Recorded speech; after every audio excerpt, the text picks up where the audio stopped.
Hello, witches. How are you? And welcome to the interview with the fabulous Candle Magick guru, Amy Wilson. So, Hi, welcome. everyone. Hello. So glad that you're going to be here with us, and we get to spend some time together hanging out and just Yes, chatting. definitely. Thank you for having me. Of course.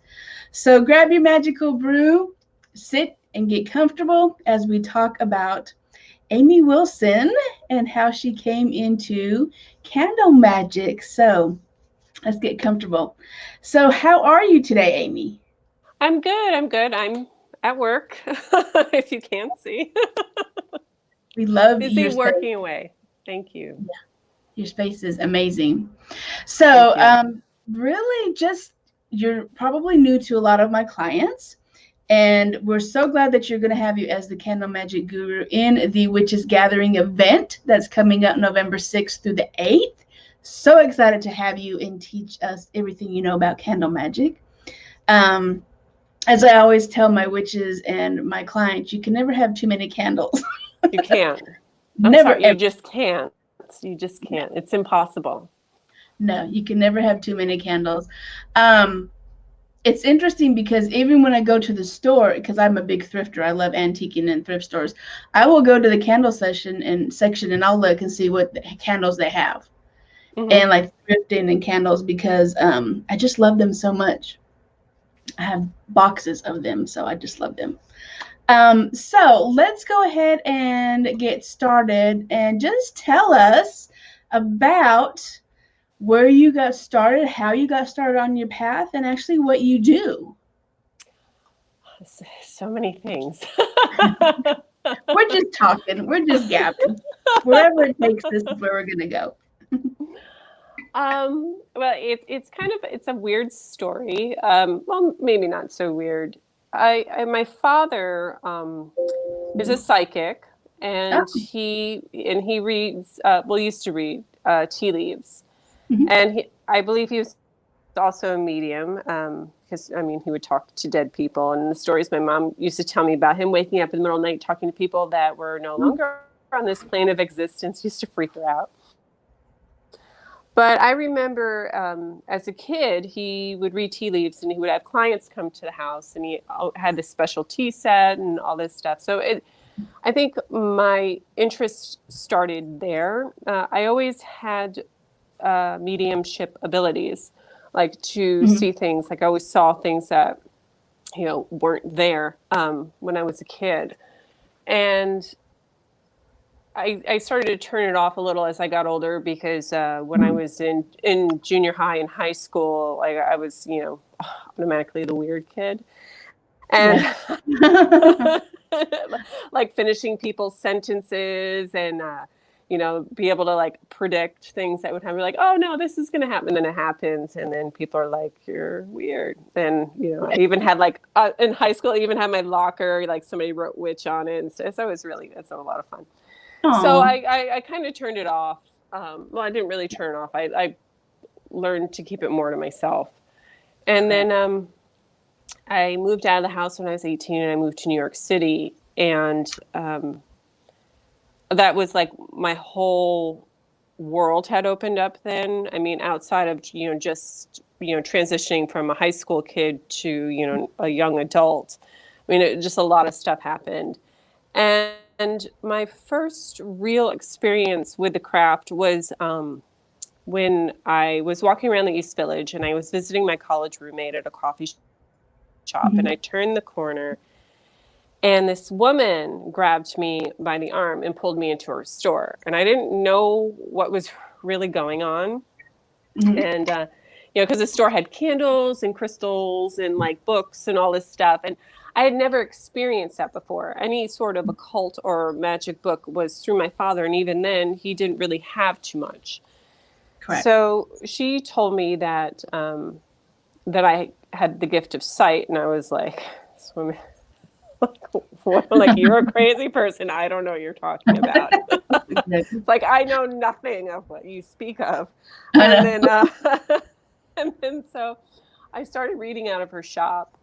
And then Oh, I was young. So a lot of people, you know, I was like 18, 19. And so a lot of people that would actually come to the shop would just kind of be like, what does this kid know?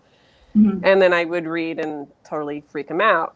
And so then that's how like my journey began. And it was mostly, I worked doing psychic things, like psychometry was my specialty. Like I didn't start getting into tarot until I was probably in my mid-20s. Yeah. So I had these gifts, but I didn't really know how to harness them. And it was like like the early 90s. So it wasn't like there was resources like we have today where you can just Google like ESP or, you know, I see dead people or whatever you Google. Yeah. So a lot of it was troubleshooting. And I didn't know how to turn off certain things. It's like, you know, if spirits would start to come to me like they did when I was growing up, like spirits would come to me. And instead of them just being like, hey, you know, I got in a car accident, I would get all the visuals. It's like, oh, this is great. You died in a car accident and I had to see all this. Yeah.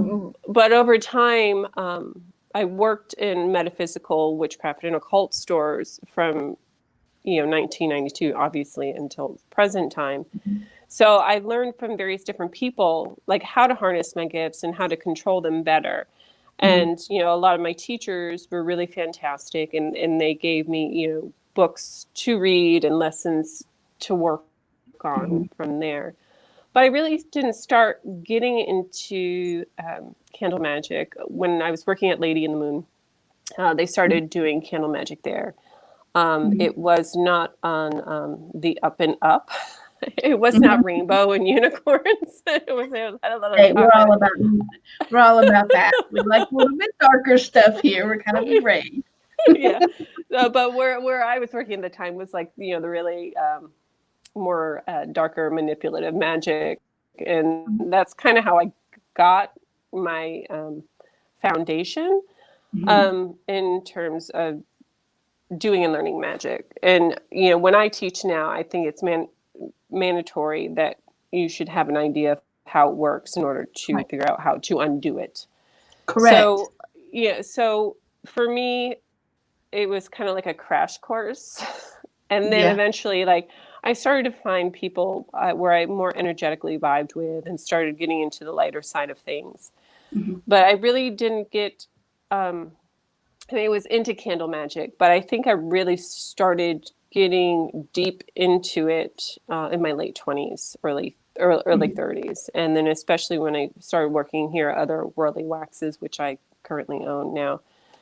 And just working with my teacher, Catherine Riggs-Bergeson and Anthony Citro, they were really inspirational for me. And it helped me to kind of take that darker side and transmutate it into something that was more positive, that worked in a positive way for people. Correct. So, yeah, it was a journey, but it was a good journey. Like I learned a lot, and especially working in the different shops too. I learned different techniques and different ways of doing things, and you know, different traditions and belief systems. And so I consider myself to be more eclectic in that way. Yeah, that's what I am. And that's one of the reasons why I bought this, the Witches Gathering together on a virtual space, is because we don't have access to all these different practitioners anymore. Especially now, the time that's going on, we can't travel so much. And your path is never straight. Your path is always crooked and wandering, and sometimes it'll come full circle, and sometimes when you're almost at that circle, the universe will spit you back out a different place, kind of like a roundabout. Yeah, exactly. It's like a cul-de-sac gone terribly wrong. Exactly. Just when you think you're going to pull out, you're back in it. So you're like, get me off this crazy ride kind of thing, you know. But it's important, and you talked about what we talked about, like dark magic or manipulative magic kind of thing. And people really want to be all light and love. And my philosophy with that is it's a balance. You have to know when to, you know, embrace your dark side, and you have to know when to do some binding spells or some hexing spells, but you have to learn when to do it.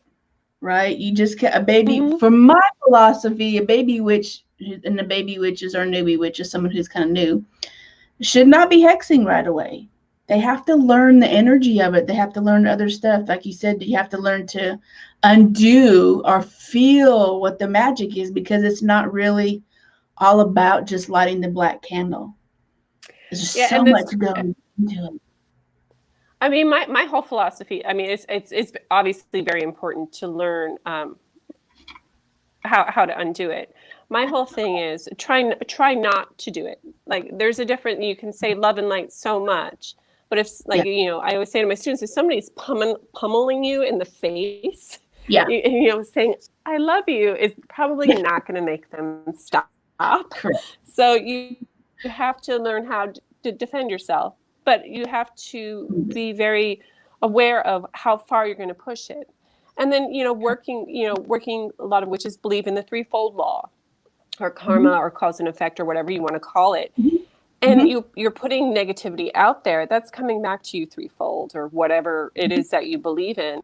So my whole thing is, if someone's really bothering me and making my life a living hell, I find it deep within myself to send them something positive, like giving them a bright and shiny object to look at and send them off. Like, look at this pretty thing. Just, go away. And then in turn, Yep. that comes back to me threefold. So, that's kind of where that love and light battle comes in. And then, if they're still not going, then, if they're still like punching you in the face, like, then obviously you have to punch back. And then Correct. that's when you flip the switch. Yeah. But And light the candle. typically, a lot of people, for some sort of love, attention, or support in some way, because a lot of it's like the lower vibrational, either jealousy or insecurity or whatever that's coming up that they're projecting onto you. Yeah. It's like defensive magic, and not every defensive magic automatically is a hex or a binding spell. Sometimes it's a deflection spell, or maybe it's like, because I know I've worked in the corporate world for so many years before I was doing this full time, and corporate world is kind of brutal. I know. Exactly. So sorry. Exactly. And people will irritate the crap out of you, and I'm like, I'm gonna do a spell on her so she can get a job somewhere else and quit just bugging the hell out of me. So yeah, exactly. Doing a counter a spell, but it doesn't necessarily have to be hexing, or someone who's very negative about love and blah blah blah, and want to see your marriage fail or your relationship fail. Maybe you should do like a love spell on them. Not like find love, but self-love, and like, universe, please bring that person a wonderful mate, kind of thing. Exactly. Yeah. So it's about, for me, it's the kind of living outside of ego and living outside of yourself and seeing what you can do with this person to move them away from you. Right. Sorry about my dog. That's quite all right. This is what happens. You kind of just have to go. They're little people too. They are. She's quiet until someone is in her space or at the door. So, but yeah, I always thank her. Thank you for telling me someone's at the door, but we're good. Light a candle with her. So you own a metaphysical shop in Beacon, New York. So tell us a little bit about the shop, because I love shops. I love the shop too. It's my sacred space for sure. Otherworldly Waxes actually started.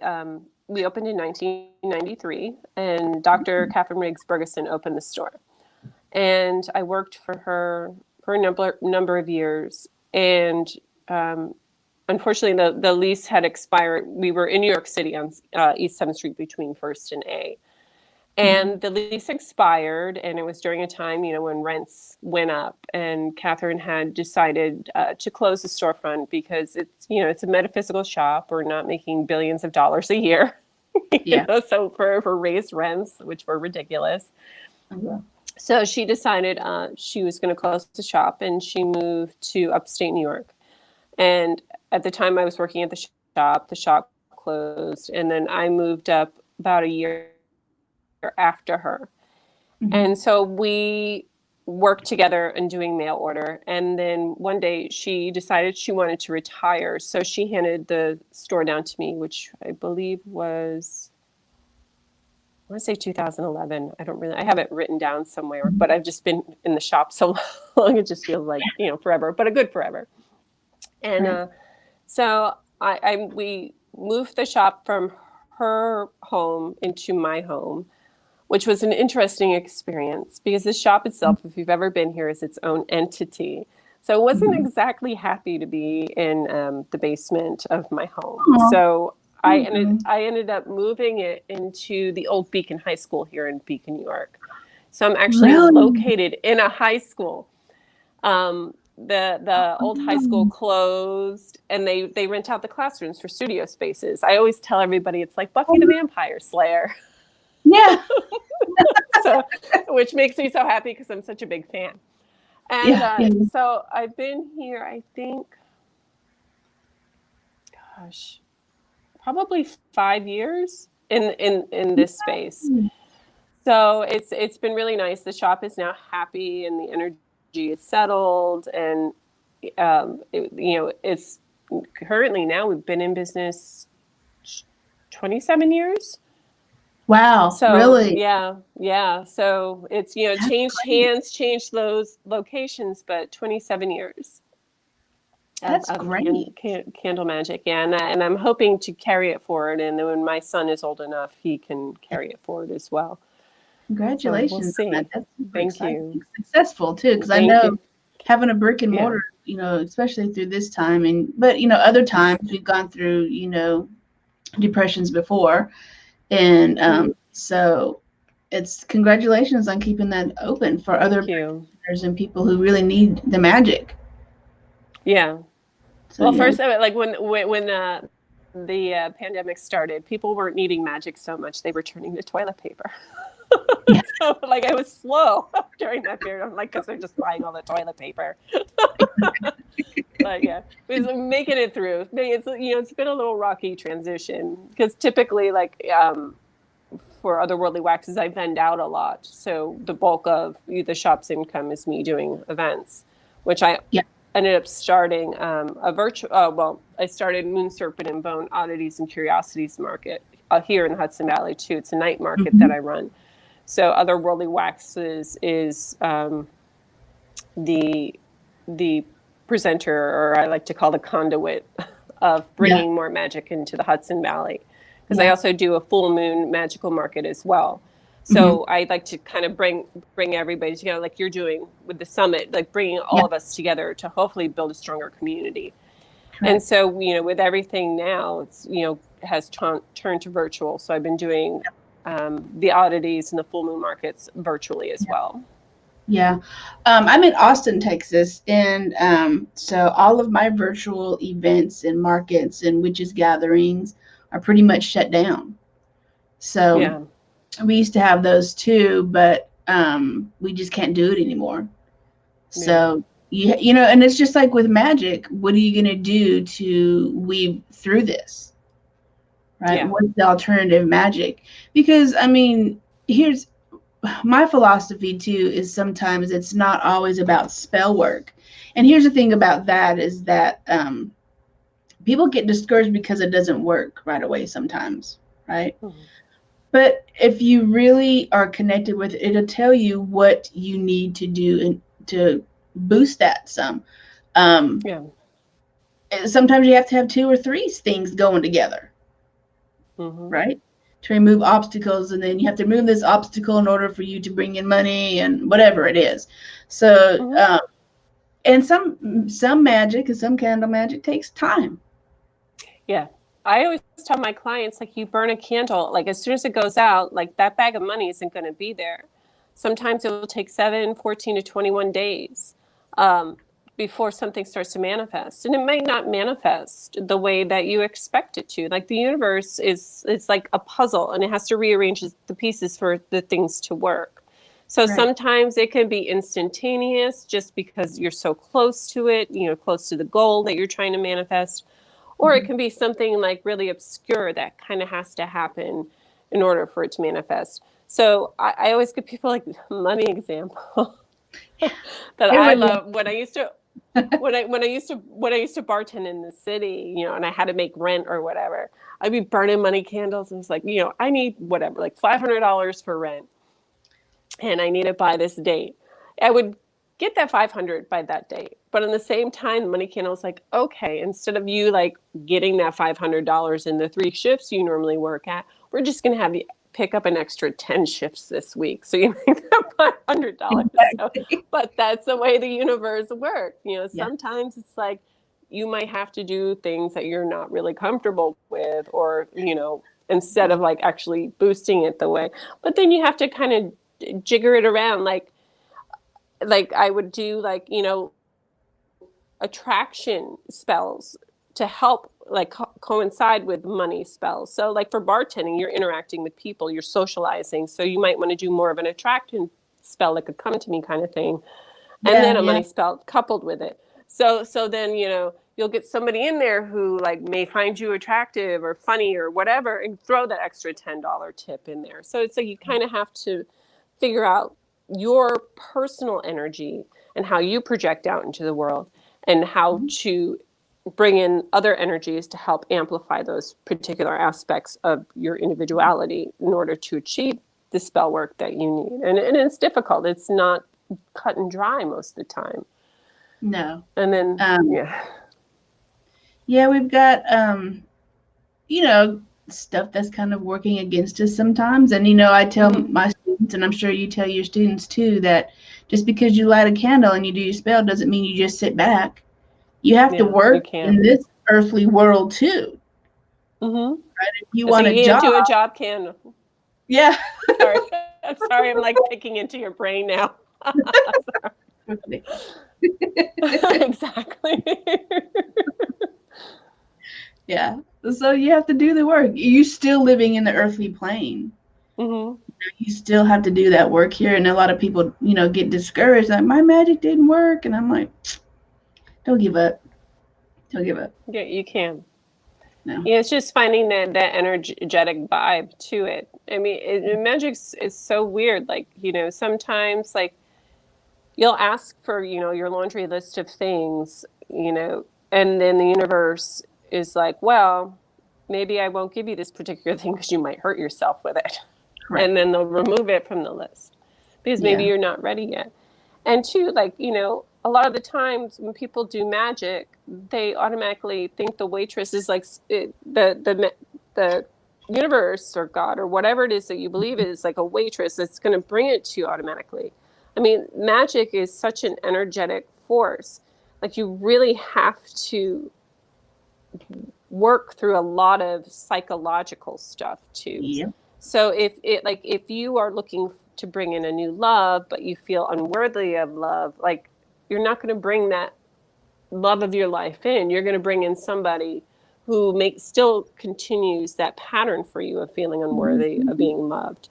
So, I mean, a lot of us, you know, witches who, you know, light and rainbows and fuzzy things, fluffy stuff, you really still have to do that shadow work, because if you don't, it's just, the cycles are going to perpetuate. And for my students, I always recommend, you know, going to talk therapy, working out your problems, you know, instead of like just expecting, you know, magic to fix everything, because it is an energetic spiritual path, and you really need to work out the cobwebs. I mean, I've been doing this for years, and I'm still working out the cobwebs. Like, some stuff I'm like, didn't I fix that a while ago? Like, why is it exactly back up?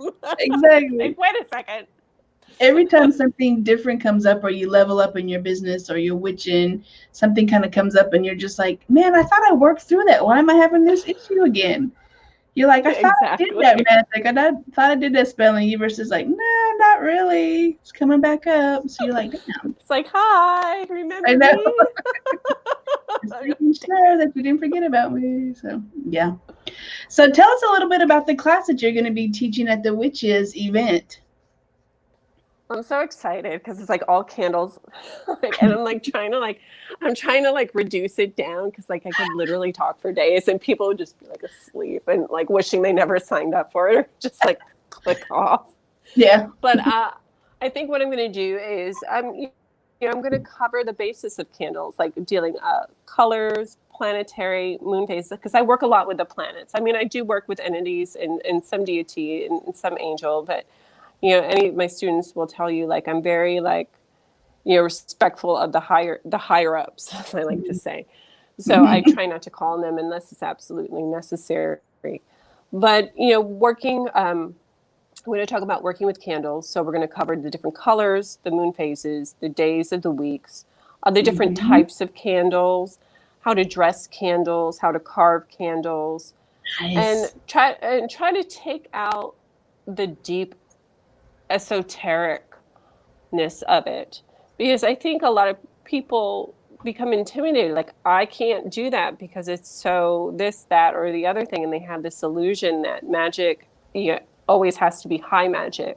Correct. I mean, I love my low magic. I find it effective, deep down and dirty, and it gets the work done. I mean, I adore high magic, but I am like, I'd like to be like in it and feel it. Not saying that you can't in high magic, but there's something about the organizedness of it, and I'm such a mess. Like, I fly around a lot, so it's hard for me to keep focused sometimes. And I'm like, oh, shiny.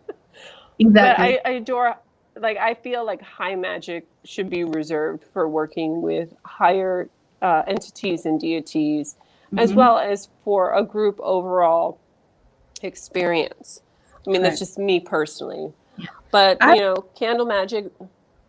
I really only do high magic. I find myself doing more mundane magic. And I hate to say the word mundane because it's really not, but something you can put together really fast and just do it. High magic for me takes a lot of planning, a lot of gathering. And it also is, I only find it where I only do it maybe once or twice a year. And that's probably Beltane and Samhain. Yeah, exactly. Yeah, I mean, we all can't be Alice I'm like that too all the time, right? Yeah, it's like, can't always be like dark robes or like sky clad in the middle of the woods. I mean, you could. You could. But my luck, I would be arrested. That would be my luck. But I agree with you. I mean, I believe high magic should be reserved for those special Sabbats, or even just a personal thing within a group or a coven that you feel comfortable working with. And I think, I call it low magic, mundane magic. I call it low magic because a lot of practitioners poo-poo it, but it works. It's effective. It's kind of, I respect the energies that I work with, and I try to manifest positive things. Yeah. So I don't feel like it's doing harm or it's less than. Correct. I'm so excited for your class. I mean, it looks like you're going to give us a lot of information. So, yes, grab your candles. Amy's going to walk you through it, how to dress it, which color candle you should pick for the days of the week, how to dress it. I love carving candles. I use an old what is it? Porcupine quill to carve my candles. Oh, nice. Yeah. Because I use a knitting needle.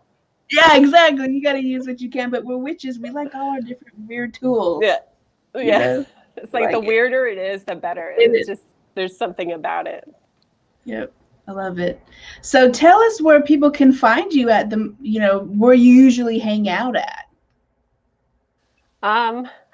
Other than my apartment. Website. You're like, come see me. You'll find me at home drooling on the door. You're like, you never think that. Come on over. Yeah.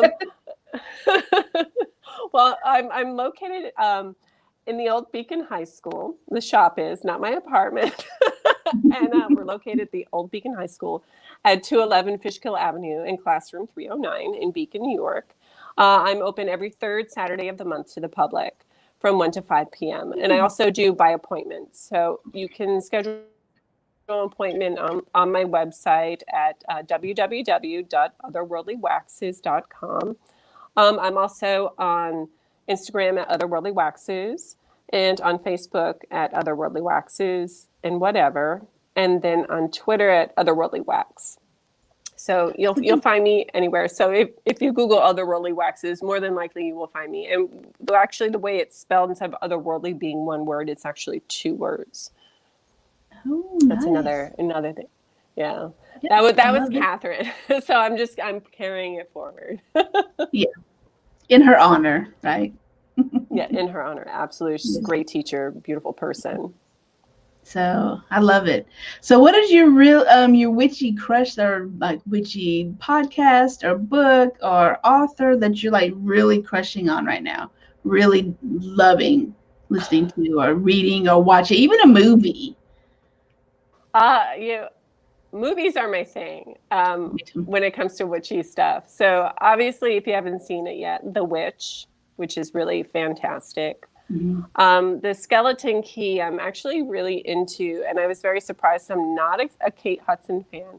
but with my practice, a lot of my practice is oriented in hoodoo. Mm-hmm. So I think that kind of like really kind of struck me. I was like, oh, Yeah. okay, like hit a core of my being, because I've seen, like, if you're a practitioner of the magical arts, you have seen things. Yeah. So that really kind of Yeah. struck me. What else? A dark song.